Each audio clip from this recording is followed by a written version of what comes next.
You are most welcome to my channel. इस video में हम कवर करने वाले हैं लास्ट टॉपिक जो कि है क्वांटिटी। किसका? मैथमेटिकल फंक्शंस का। अगर हम इस क्वांटिटी वर्ड का मीनिंग समझे इन इंग्लिश तो क्या है? The property of being mathematically continuous. Now अब हम इसको डिटेल में देखते हैं। अगर कोई कॉन्टिन्यूअस फंक्शन है तो उसका जो ग्राफ होगा बिना गैप्स का होगा, एंड सेकेंडली जो उसका ग्राफ होगा हम उसको ट्रेस कर पाएंगे बिना पेंसिल को उठाए पेपर से।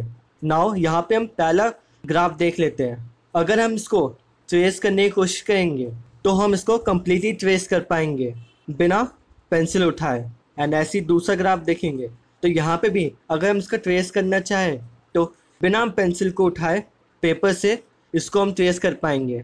बट तीसरा ग्राफ है, इसको देखेंगे तो अगर हम यहाँ तक तो पहुँच गए, देन उसके बाद हमें आगे ग्राफ को ट्रेस करना है तो क्या करना पड़ेगा? पेंसिल को पेपर से उठा के देन शिफ्ट करना होगा इधर। तो सिंपली ये कॉन्टिन्यूस फंक्शन नहीं है। एंड लास्ट देख लेते, यहाँ पे भी हमने यहाँ तक तो इसका ट्रेस कर लिया पर लेकिन इसके आगे ट्रेस नहीं कर पा रहे क्योंकि हमें यहाँ पे अब क्या करना पड़ा है? पेंसिल को उठाना पड़ेगा और फिर शिफ्ट करना पड़ेगा नीचे की ओर, देन ट्रेस करना होगा। तो सिंपली ये भी कॉन्टिन्यूस फंक्शन नहीं है। तो पहले दो ग्राफ्स कॉन्टिन्यूस फंक्शन के हैं एंड जो अगले दो ग्राफ्स है वो सिंपली नॉन कॉन्टिन्यूस या डिसकॉन्टिन्यूस फंक्शन के ग्राफ है।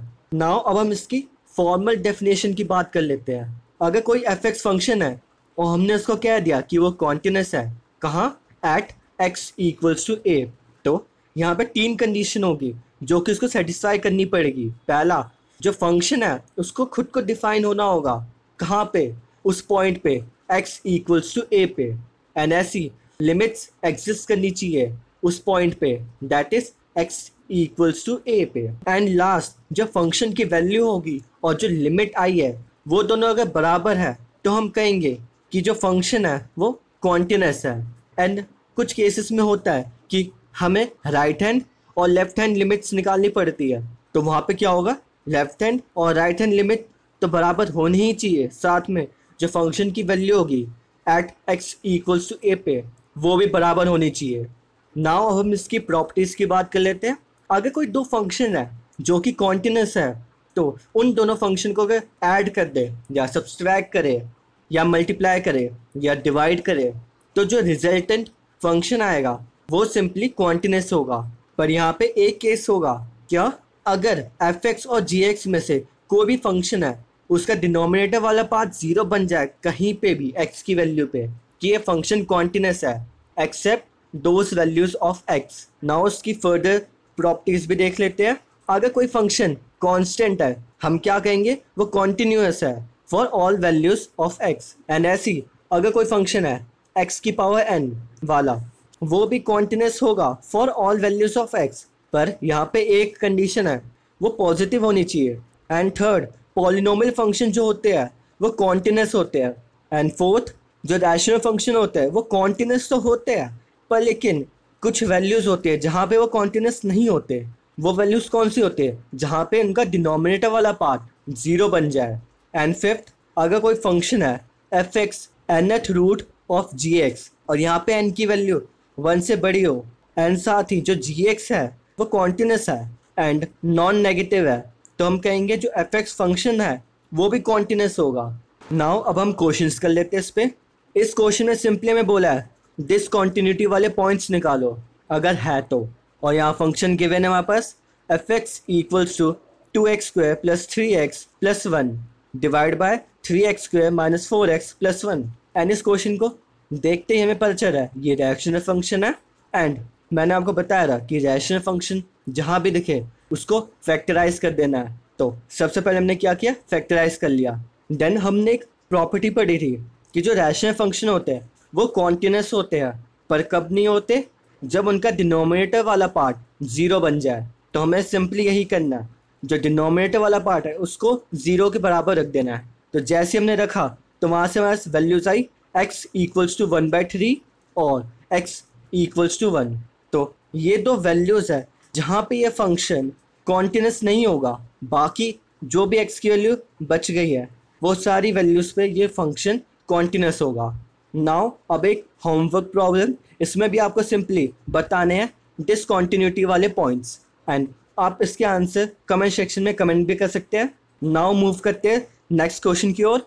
यहाँ पे एक फंक्शन दे रखा है जिसको इन्होंने ऐसे डिफाइन किया है, जब x की वैल्यू -1 से 0 हो तो सिंपली x+1 यूज़ करना है, और जब x की वैल्यू 0 से 1 हो तो सिंपली x यूज़ करना है, एंड जब x की वैल्यू 1 से 2 के बीच में हो तो हमें यूज़ करना है 2 - x। हमें इस क्वेश्चन में बोला गया है कि शो करो ये डिसकॉन्टिन्यूअस है एट x = 0 पे, एंड साथ ही ये कॉन्टिन्यूअस है एट x = 1 पे।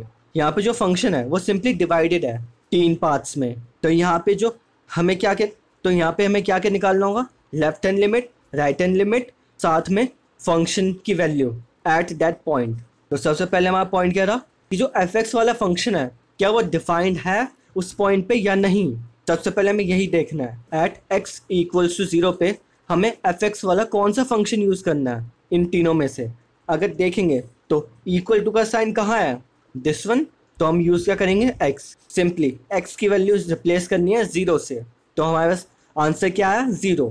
तो यहाँ पे हमें पता चल गया जो फंक्शन है वो तो डिफाइंड है। चलो नाउ नेक्स्ट पॉइंट कह रहा लिमिट्स एग्जिस्ट करती है या नहीं, वो भी देख लेते हैं। लेफ्ट हैंड लिमिट की बात करेंगे तो हम यहाँ पे 0 को अप्रोच कर रहे हैं लेफ्ट हैंड साइड से, तो यहाँ पे जो x की वैल्यू होगी वो 0 से कम होगी, ये श्योर है। तो हम देखते हैं हमें कौन सा फंक्शन यूज़ करना चाहिए था, दिस वन। नाउ यहाँ पे अब हमने यहाँ पे रिप्लेस कर दिया फंक्शन को, देन x की वैल्यू रिप्लेस की 0 से, तो हमारे आंसर आया 1।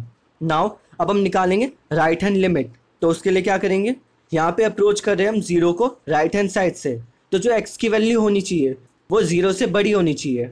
जब x की वैल्यू 0 से बड़ी हो तो हमें कौन सा फंक्शन यूज़ करना है, दिस वन। तो हम रिप्लेस कर देंगे फंक्शन को इससे, देन x की वैल्यू रिप्लेस करनी है 0 से, तो यहाँ पे राइट हैंड लिमिट क्या आ गई 0, एंड यहाँ से हमें दिख रहा है कि जो लेफ्ट हैंड लिमिट है वो राइट हैंड लिमिट के बराबर नहीं है, पर जो राइट हैंड लिमिट है वो फंक्शन की वैल्यू के बराबर है। पर हमें क्या चाहिए था, तीनों बराबर होना चाहिए। तो हम ये कहेंगे जो फंक्शन है वो कॉन्टिन्यूस नहीं है एट x = 0 पे। नाउ सेकंड केस देखते हैं जहाँ पे हमें चेक करना है कि ये फंक्शन है वो कॉन्टिन्यूस है या नहीं एट x = 1 पे। तो सबसे पहले हम क्या करेंगे, फंक्शन देखेंगे कि वो डिफाइंड भी है या नहीं। सबसे पहले हमें यही तो चेक करना है कि हमें कौन सा फंक्शन यूज़ करना है। तो x = 1 कहाँ पे है, दिस वन, तो हम इसको रिप्लेस करते हैं, तो हमारी फंक्शन की वैल्यू क्या होगी 2 - x। तो यहाँ पे हम x की वैल्यू रिप्लेस करेंगे 1 से, तो फंक्शन की वैल्यू क्या आई 1। और वहीं अगर हम इसको भी ले लेते हैं, ये जो ऊपर दिख रहा है हमें x, इसको भी हम यूज़ करते हैं तब भी वैल्यू क्या आएगी 1 ही आएगी। तो हमें टेंशन लेने वाली बात नहीं है क्योंकि यहाँ दोनों में इक्वल का साइन है, तो हम दोनों में से कोई भी यूज़ कर सकते हैं। तो मैंने नीचे वाले यूज़ कर लिया, देन ये पता चल गया ये जो फंक्शन है वो क्या है, डिफाइंड है एट x = 1 पे। नेक्स्ट हमें क्या निकालना है, लिमिट्स, कि वो एग्जिस्ट करती है या नहीं करती है इस पॉइंट पे। तो हम यहाँ से निकालेंगे लेफ्ट हैंड लिमिट, इस बार अप्रोच कर रहे हैं हम 1 को, कहाँ से, लेफ्ट हैंड साइड से। x की वैल्यू क्या होगी 1 से कम, तो यहाँ पे हमें कौन सा फंक्शन यूज़ करना है, दिस। देन यहाँ पे x की वैल्यू रिप्लेस करेंगे 1 से, देन लेफ्ट हैंड लिमिट आ गई 1। नाउ राइट हैंड लिमिट निकालते हैं, यहाँ पे हम 1 को अप्रोच करें कहाँ से, राइट हैंड साइड से, तो फिर हमें कौन सा फंक्शन यूज़ करना है जहाँ पे x की वैल्यू 1 से बड़ी हो, तो ये वाला है, तो हमने इसको यूज़ किया। देन यहाँ से वैल्यू क्या आई 1, तो हम ये कहेंगे जो फंक्शन है वो कॉन्टिन्यूस है। क्यों, क्योंकि left hand limit, right hand limit और फंक्शन की वैल्यू तीनों बराबर है, कहाँ, एट x = 1 पे। मैं आपको एक चीज़ बताना भूल गया, इस वीडियो में हमने जो भी क्वेश्चन करे हैं या जो होमवर्क प्रॉब्लम मैंने आपको दिया है वो सब प्रीवियस ईयर वाले क्वेश्चंस हैं। नाउ अब हम वर्ड प्रॉब्लम देख लेते हैं जो कि प्रीवियस ईयर में पूछ रखा है। एक शॉपकीपर है, किसी एक पर्टिकुलर आइटम को अगर हम 20 या उससे कम आइटम्स खरीदे तो वो 25 रुपये चार्ज करता है। वहीं अगर हम 50 या उससे कम परचेज करते हैं तो सिंपली वहाँ पे वो हमें 1 रुपये की छूट मिलती है। एंड ऐसी जब हम 50 से ज़्यादा आइटम्स खरीद लेते हैं तो वहाँ पे वो 2 रुपये की हमें छूट देता है उसी पर्टिकुलर आइटम पे। तो हमें यहाँ पे क्या करना है, सिंपली कॉस्ट फंक्शन बनाना है एंड साथ में हमें बताना है कि जो फंक्शन होगा वो कहाँ कहाँ कॉन्टिन्यूस नहीं होगा। एक्स की वैल्यू को क्या करेंगे, लेट कर लेंगे क्या, नंबर ऑफ आइटम्स। तो हम फंक्शन कैसे बना सकते हैं कॉस्ट फंक्शन को 25x, क्यों यहाँ पे पर आइटम कितना है 25 रुपये एंड x हो गया नंबर ऑफ आइटम्स एंड ऐसी जब नेक्स्ट केस में क्या रहा 1 रुपये की छूट मिलती रही तो क्या हो जाएगा 24x एंड नेक्स्ट में 23x और वहाँ पे रेंजेस क्या 1 से, क्योंकि जो आइटम हम खरीदेंगे वो 0 तो नहीं होगा ना, हम कोई भी आइटम खरीदेंगे वो 1 से स्टार्ट होगा। तो ये 1 से 20 गया, देन 20 से 50 एंड 50 से ऊपर 23x है। यहाँ पे सबसे पहले हमें देखना है कि जो फंक्शन है वो डिफाइंड है इस पॉइंट पे या नहीं है। तो सिंपली यहाँ पे हम देखेंगे कौन सा फंक्शन यूज़ करना है इन तीनों में से। एट x इक्वल्स टू 20 है तो इक्वल टू का साइन कहाँ है, ये ऊपर वाले फंक्शन पे है, तो हमें ये वाला यूज़ करना है। देन इसको यूज़ करेंगे तो यहाँ पे हमें सिंपली x की वैल्यू रिप्लेस करनी है 20 से, तो यहाँ पे हमारा आंसर क्या आ जाएगा 500। देन सिंपली हमें यहाँ पे क्या करना है दूसरे पॉइंट में लिमिट्स निकालनी है, लेफ्ट हैंड और राइट हैंड लिमिट। यहाँ पे लेफ्ट हैंड लिमिट निकालेंगे तो क्या होगा, हम यहाँ पे अप्रोच कर रहे हैं 20 को लेफ्ट हैंड साइड से, तो 20 से कम कौन सा फंक्शन यूज़ करेंगे 25x को, एंड यहाँ पे सिंपली x की वैल्यू रिप्लेस कर देंगे किससे 20 से, देन वैल्यू आ गया 500। देन राइट हैंड लिमिट निकालेंगे, यहाँ पे क्या होगा हम अप्रोच कर रहे हैं 20 को कहाँ से राइट हैंड साइड से, तो x की वैल्यू क्या होगी 20 से बड़ी, तो यहाँ पे कौन सा फंक्शन यूज़ करेंगे 24x वाला, तो यहाँ पे हमने रिप्लेस कर दिया।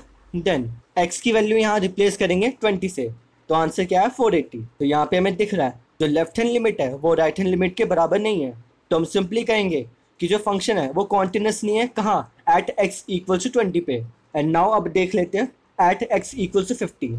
एंड शायद आपका ये डाउट होगा कि हम सिर्फ 20 और 50 पे ही क्यों चेक कर रहे हैं, तो सिंपली इसका आंसर है कि जो फंक्शन है वो कहाँ कहाँ ब्रेक है, 20 पे ब्रेक किया और 50 पे ब्रेक हुआ है, तो सिंपली डिसकॉन्टिन्यूटी वाले पॉइंट्स हमें यहीं दो पे मिलेंगे और कहीं नहीं मिलेंगे। देन निकाल लेते हैं x at x equal to 50 पे, तो सिंपली इक्वल टू का साइन कहाँ है यहाँ पे, तो हमें कौन सा फंक्शन यूज़ करना है 24x वाला, तो यहाँ पे वैल्यू रिप्लेस करनी है x की बाय 50, तो यहाँ रिप्लेस करने का आंसर क्या आएगा 1200। नाउ नेक्स्ट स्टेप में क्या करना है लेफ्ट हैंड और राइट हैंड लिमिट निकालनी है।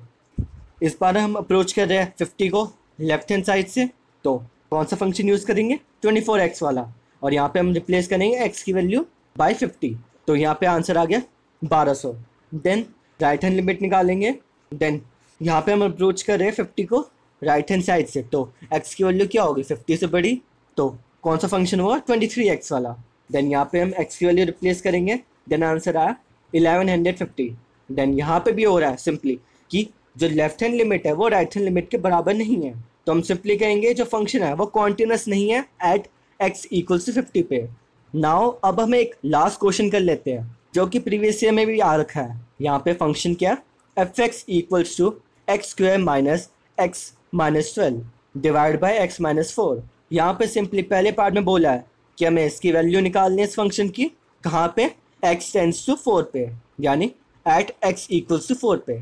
देन उसके बाद बोला है कि ये फंक्शन है वो कॉन्टिन्यूस है या नहीं एट x इक्वल्स टू 4 पे, तो सिंपली पहले पार्ट को सॉल्व करेंगे, क्या करेंगे लिमिट लगा देंगे x टेंड्स टू 4 की, तो यहाँ पे ये क्या है रैशनल फंक्शन, और यहाँ पे अगर हम डायरेक्ट वैल्यू रिप्लेस करेंगे तो 0/0 की फॉर्म बन रही है, तो हम यहाँ क्या करेंगे सबसे पहले फैक्टराइज करेंगे, एंड जब फैक्टराइज हो जाएंगे देन उसके बाद क्या करेंगे सिंपली x की वैल्यू रिप्लेस कर देंगे 4 से, हमारे पास लिमिट की वैल्यू आ गई 7। देन नेक्स्ट पार्ट सॉल्व करते हैं। एक्चुअली बताऊँ आपको ये सॉल्व करने की ज़रूरत नहीं, क्यों, आपको मैंने एक प्रॉपर्टी बताई थी क्या कि अगर रैशनल फंक्शन है तो सिंपली वो डिसकॉन्टिन्यूस होते हैं कहाँ पे, जहाँ पे उनका डिनोमिनेटर वाला पार्ट क्या हो 0 बन रहा हो।